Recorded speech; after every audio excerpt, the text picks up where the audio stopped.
This incident happened just post-COVID. My uncle decided to relocate with his family to a different city due to job-related reasons. Before this shift, they had been house hunting for some time and found one that suited them. But at the last minute, this is just a week before relocating, the owner informed them that they had a no pets policy. Therefore, they were forced to hastily choose another house, which wasn't in a very safe neighborhood. But it was closer to their workplace and school. They knew it was just a temporary home, and sooner or later they would find a better house. Fast forward to 3 months after they moved in. On this particular day, like any other, my uncle had left for work.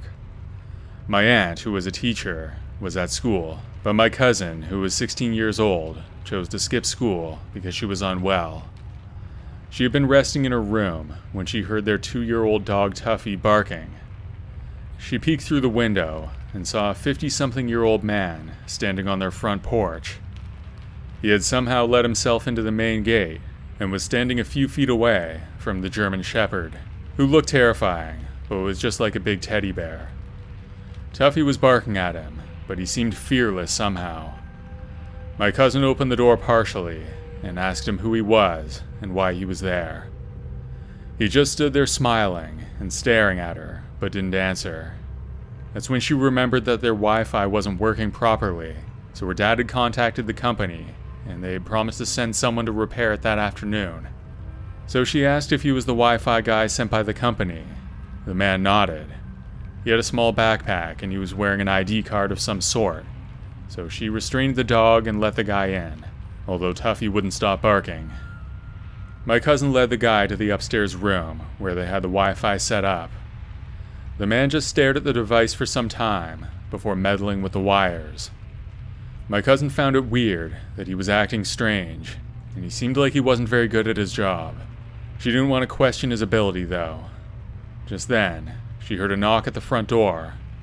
She went downstairs to find that her dad had unexpectedly come home to pick up a pen drive that he left at the house. She told him about the guy. He was astonished that the guy had arrived sooner than expected. But before they could go upstairs to check on him, he himself was already walking down. He had a stunned look on his face at the sight of my uncle, who asked if the Wi-Fi device had been repaired. The man replied, saying that he didn't know how to repair Wi-Fi. He said that he was a salesman, and that he was there to sell some stuff. Needless to say, my uncle was horrified, and so was my cousin, who actually let this random sales guy into their house. He was still standing in their living room. My uncle was furious, and asked him why he claimed to be a repair guy, and walked inside the house. He said that my cousin was the one who let him in to buy his product. He then went into his sales pitch, trying to convince them to buy this product. My cousin was fuming with anger, and she screamed that she never would have let him in if she knew that he wasn't who he claimed to be. At this point, the guy changed his story and claimed that it was my aunt who had previously seen him pass by. He said that she asked him to visit later so she could buy something from him. My uncle by this time had had enough of this guy's BS and told him very clearly to get out of their house or he would call the cops. It worked. He walked out of the house, giving them death stares and cursing them under his breath. In the evening, when my aunt was back, she denied ever seeing a guy of that description, and she said she didn't even need whatever product he was selling.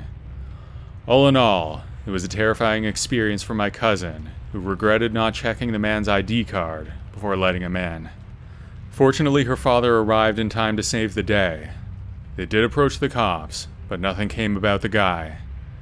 They never saw him again in that neighborhood, which they left a month later. But my aunt did hear from a neighbor that 1 year before this incident, a man claiming to be a sales guy had entered a nearby house and then stabbed a 60-year-old lady who was alone at the time. He then proceeded to rob the place. The lady did survive, but the culprit was never caught. They aren't sure if it was the same guy, but it's still scary that some random stranger entered their house, and only God knows what his intentions were. Luckily, they never got to find out.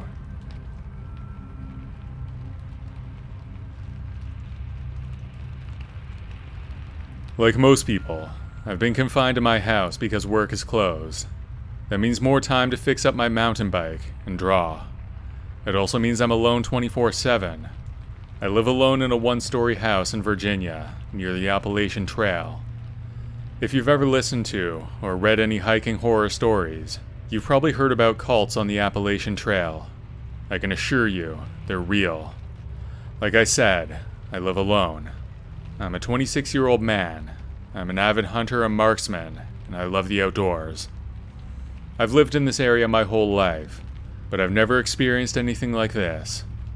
It was the middle of March when I started witnessing some strange things. First, it was just little taps on my window at night, which I explained away as just acorns or branches. Then it evolved into knocks on my outside door. Loud thundering knocks, enough to wake you up. Then it would stop, and I'd fall asleep. And the thing is that the nearest person is about a mile away. After a week or two, it stopped until last night. Last night was a super moon, and I woke up to knocking on my door. This time it wouldn't stop. I was paranoid, because it had been a steady knock for 5 minutes. I was scared enough to grab my AR-15 out of its case, and then I walked to the door. I keep the gun loaded at all times for my safety, plus nobody knows the combo to my safe, so there's really no reason not to keep it loaded. I grabbed the door handle and opened it. I looked out but nobody was there, so I closed it and started heading off to bed. But then, I heard more knocking. This time, there was something out there. About 100 yards in front of my house, I saw a person in a robe, like you would picture someone when you think they're a cult member. I yelled out, "Who's there? I'm not afraid to shoot." Then I saw more people step out of the woods all around. They were all wearing the same robe. They all stood in the middle of the yard and stared at me. I raised my gun up and shot right by their feet, purposefully missing them. They all ran off, and I went inside and prayed in bed with all the lights on. I didn't sleep at all. Let's just say I'm tired today. And if any of you cult members are reading this, I'm not afraid to shoot you next time.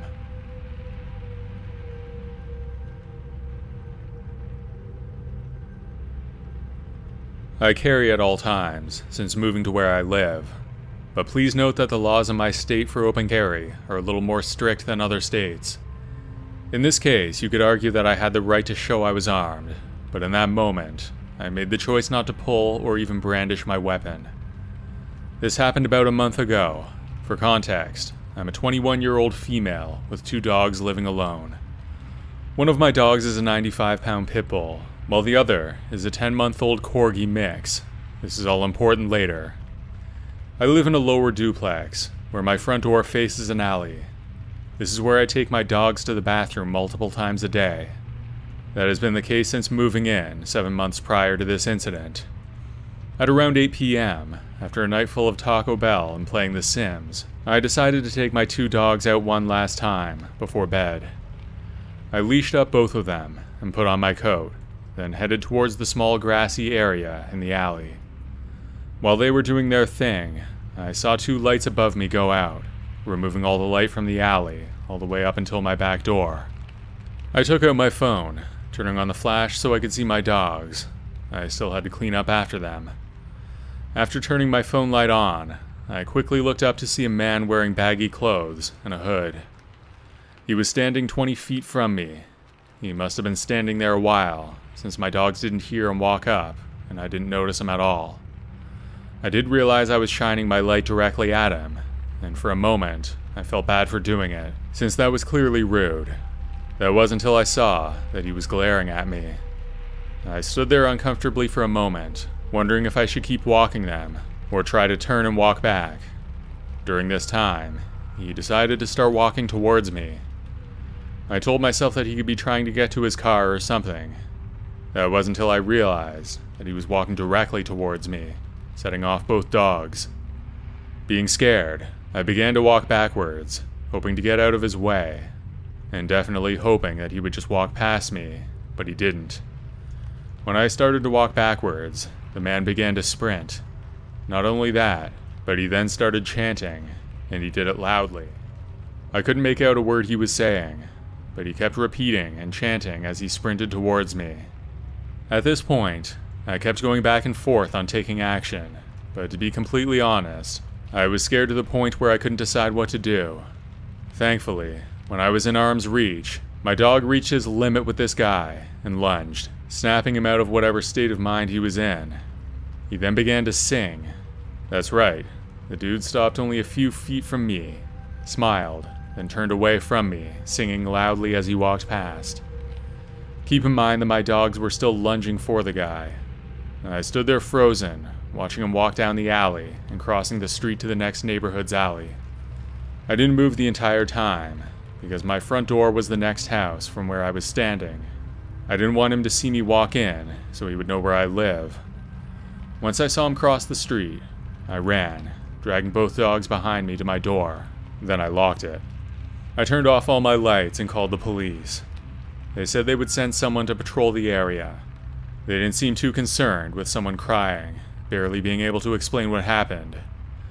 After hanging up, I sat on the floor. I was on the phone with my mom. Pathetic, I know. Then I saw my motion sensor flip on. Keep in mind that you have to be directly in front of my unit for it to turn on. I freaked out and called the police again, asking if the officer was in my alley. Of course, she said no. There was no officer on my side of town currently. I explained that the motion sensing light turned on and off, indicating that somebody was out there. She told me to stay on the line, while I peeked through my shutters to see who was out there. You guessed it, the dude was pacing in front of my unit. When the dispatcher heard me panic and explain what I was seeing, she sent an officer over. She told me to turn my lights back on. We hoped it would scare him off, in case he planned to rob the place. While keeping my eyes on him between the shutters, I turned my lights on in my living room. This caught his attention. He stopped pacing and stared directly where I was standing. He wasn't moving. He began to mouth something quickly while staring. I assumed it was the chant that I had heard earlier. Thankfully, he turned away from me and kept walking. The dispatcher informed me that the officer was now in my area. I assumed the guy saw the officer, and that's why he kept walking. The dispatcher, who was very sweet and calming, informed me that the officers would find him and give me an update. I never heard back from them, so I'm assuming they caught him. I can't be sure, but that's what I tell myself. I've since called my landlord to get in touch with the power company to get those lights back on in the alley. However, it was no surprise that they haven't fixed them yet. I can't be sure if those lights went off by coincidence or not. I'm grateful for my dogs being there. Having a parent who works in the mental health field, I didn't feel that showing I was armed would do any good in the situation. I've been told that since he did not sound like he was in a good state of mind, if I did anything different, I might have triggered a worse response from him. I hope the guy found some help, but for the love of God, don't come back.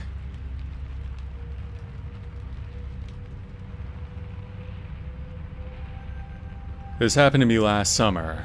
My mom and brother went to California for a week to visit family, so that left me alone with my dad. I had just taken him to work since his license was revoked.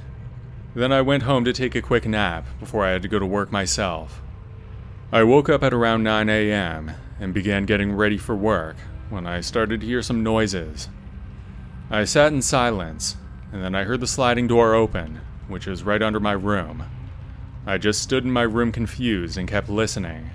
I then heard some heavy footsteps coming up the stairs, so I quickly went and locked my door. I backed away from the door, and what I heard next had me frozen in place.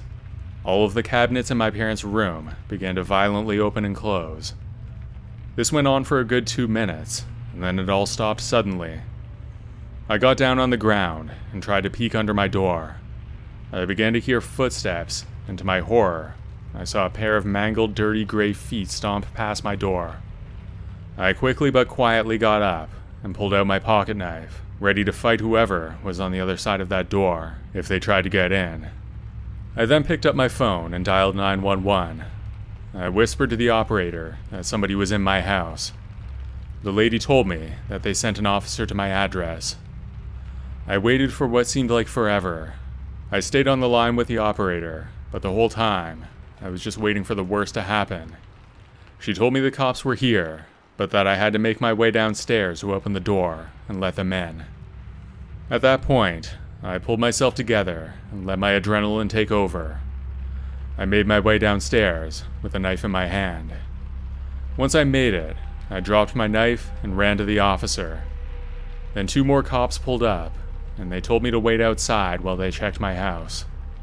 After about 10 minutes, they came back, and what they said sent shivers down my spine. They told me that they checked every room and possible entrance, and found no signs that anyone had ever broken in. They told me to call again if anything else happened. I finished getting ready for work. I got there an hour late, and I told my boss what happened. Things went on as normal.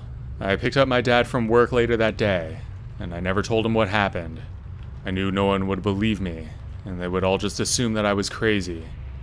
It still puzzles me that there were no signs of a break-in, but I know what I saw and what I heard. To this day, I'm still confused about what happened, and the experience is burned into my mind. It wasn't until a few days ago when I heard a similar story which made my blood run cold. I couldn't believe how similar the event was to what I experienced, but it left me with even more questions. I still live in this house, and I hate it. I'm planning to move out soon, because there are times when I'm taken by fear in the comfort of my home.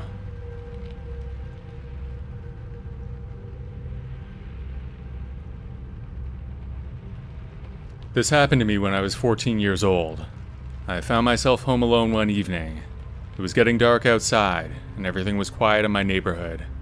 Little did I know that this ordinary night would turn into a frightening experience that I would never forget.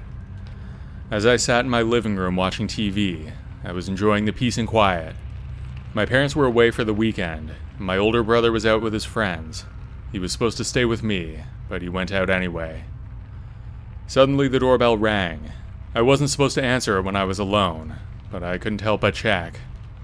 It could have been one of my friends, or maybe my brother forgot his key. It was the front door though, and my brother would have gone to the side. Either way, I was curious enough to check it out. I approached the front door and looked through the side window to see a man standing there. He was wearing what looked like a work uniform, and I could tell he was a repairman. His smile seemed a bit forced, making me feel uneasy. That wasn't the only thing wrong though. It was after 6 p.m. on a Saturday, so even if my parents accidentally made an appointment for something, it wouldn't be at that time. I also didn't see any car or truck in the driveway. I figured he parked on the street around the corner, but I didn't understand why. Instead of opening the door, I decided to talk to him through the window. I asked him what he wanted.